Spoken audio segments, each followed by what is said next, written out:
Welcome back to my library. Today we're going to read chapter 11 of James and the Giant Peach by Roald Dahl, illustrated by Nancy Ekholm Burkert.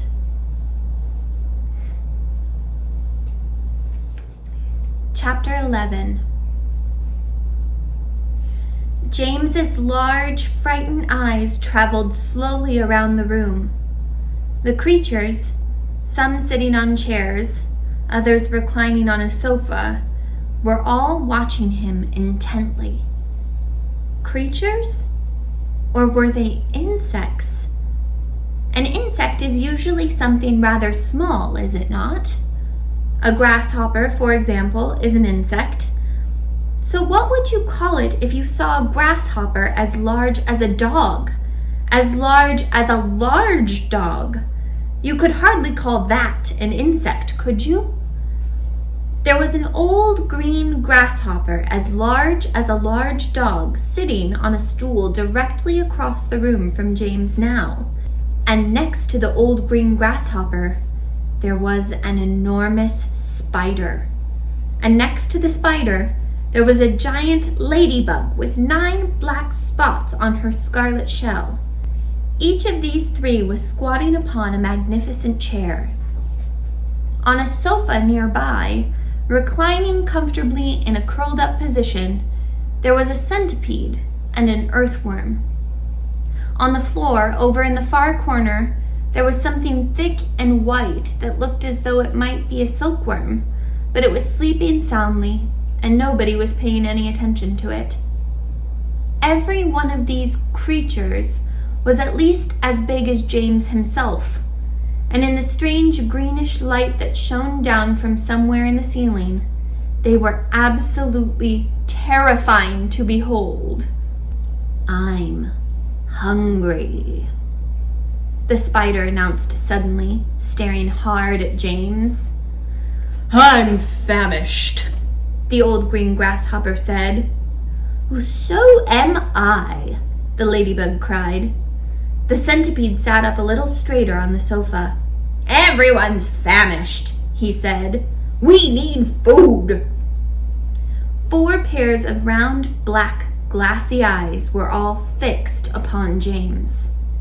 The centipede made a wriggling movement with his body, as though he were about to glide off the sofa, but he didn't.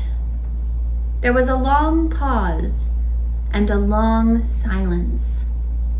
The spider, who happened to be a female spider, opened her mouth and ran a long black tongue delicately over her lips.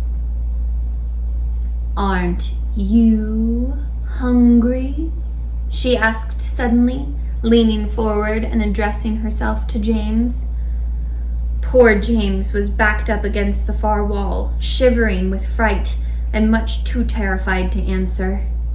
"What's the matter with you?" the old green grasshopper asked. "You look positively ill."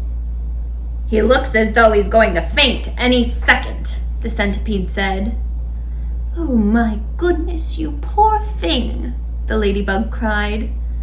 "I do believe he thinks it's him that we are wanting to eat." There was a roar of laughter from all sides. "Oh dear," they said. "What an awful thought." "You mustn't be frightened," the ladybug said kindly. "We wouldn't dream of hurting you. You are one of us now. Didn't you know that? You are one of the crew. We're all in the same boat." "We've been waiting for you all day long," the old green grasshopper said. "We thought you were never going to turn up." "I'm glad you made it." "So cheer up, my boy, cheer up," the centipede said. "And meanwhile, I wish you'd come over here and give me a hand with these boots. It takes me hours to get them off all by myself." And that's the end of chapter 11. In this chapter, the bugs are all enormously big as a child. What's the biggest bug you've ever seen? Make sure you like and subscribe so you're here for the next chapter. See you soon.